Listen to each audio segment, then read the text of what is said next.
Welcome back to Cassidys Craveable Creations. Today we're going to be making keto chocolate fudge that can also be made dairy-free and paleo, and so you can satisfy your sweet tooth with something ultra creamy and chocolatey without feeling like you're on any kind of diet.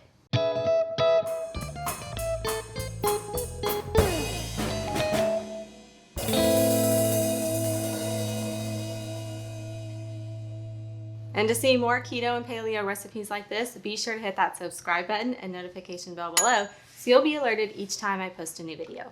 So I've been making this recipe for years and it's always a huge hit. It's enough to serve to a crowd, only takes 15 minutes, and can be fully prepped ahead of time. So joining me today is my husband Caleb again. Going to be helping make this keto chocolate fudge. And we're going to start by basically just melting all the ingredients. And so we don't want to just put them on the stove and melt them, because the chocolate chips, if you melt them too fast or if they get too hot, they'll get like hard and dull, and it will just completely ruin everything. Yes. And so we're going to use a double boiler. In this case, it's a homemade double boiler.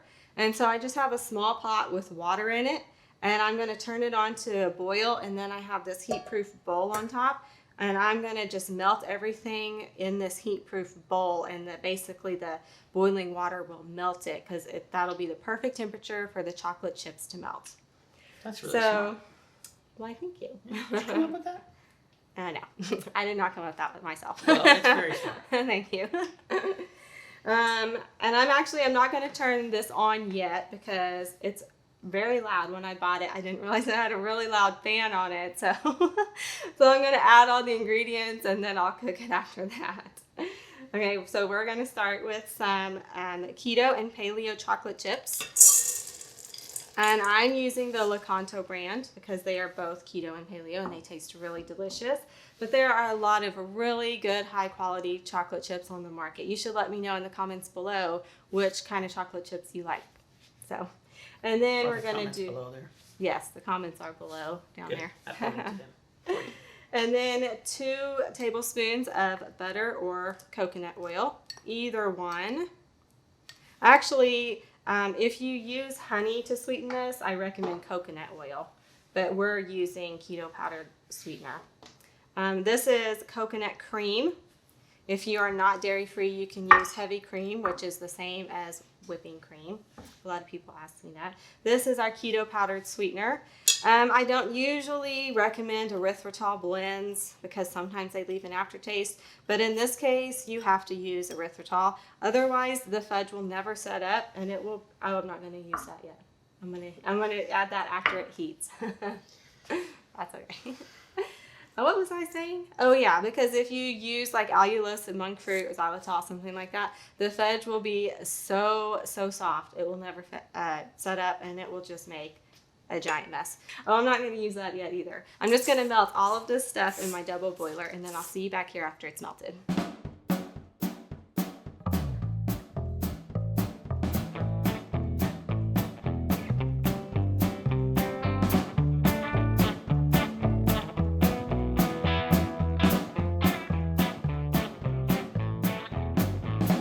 So the chocolate melted beautifully, and I tasted of it, and it tastes really delicious. I feel like I had chocolate on me. When did you taste of it? Just a while ago. Even though it's not finished, it's still good. And so now all we got to do is add in the pure vanilla. Thank y'all. And you don't have to add nuts, but you want to start? Yes, please. Okay. But we really like chopped walnuts. And while that was cooking, I just toasted them in the oven for about 5 minutes so they would get nice and fragrant. And so when that gets stirred in, you can add in the walnuts. How's that look? That looks good. Here, let me help you. Yeah. Are you going to put them all in there? Mm-hmm. I like walnuts. If you don't like walnuts, you can use a different kind of nut, or pecans. Yeah, they're a little bit lower in carbs. Gotta stir them in? Yes. Pretty helpful today, aren't I? Yeah, you're being helpful. Yeah. Yeah. This is so easy. You know, we just melted everything on the stove, and then we added the nuts, which are optional, and the vanilla. And all we're going to do is pour it into this prepared baking dish and put it in the freezer for an hour.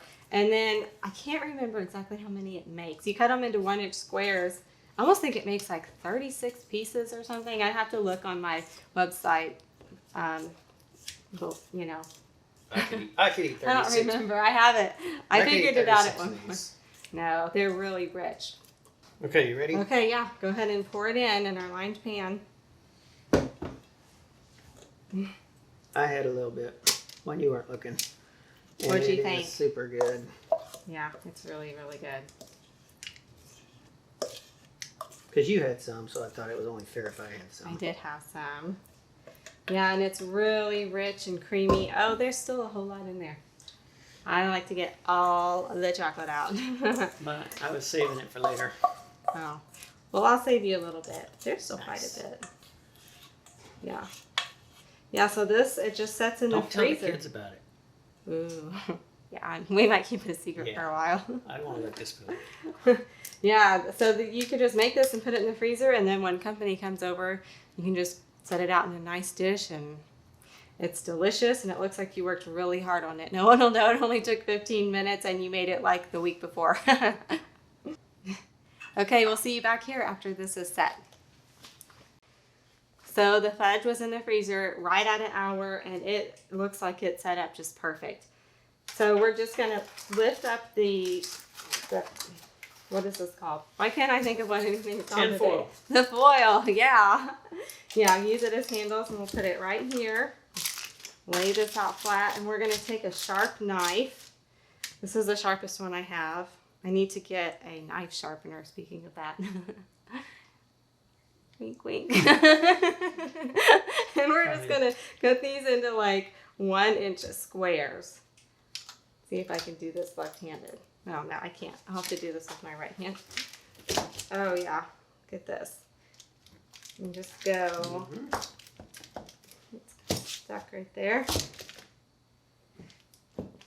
Here, you want to do it? Yep. Okay, just cut it into 1-inch squares. It's a little hard to cut. Seriously. Yeah, and then I like to... That means it's set up good, huh? Yeah, it's set up really good. I like to leave mine in the freezer, and then I just set it out for about 15 minutes, and it has a really good soft consistency. Or if you keep it in the fridge, it won't last as long, but yeah, go this way. The same thing all the way across.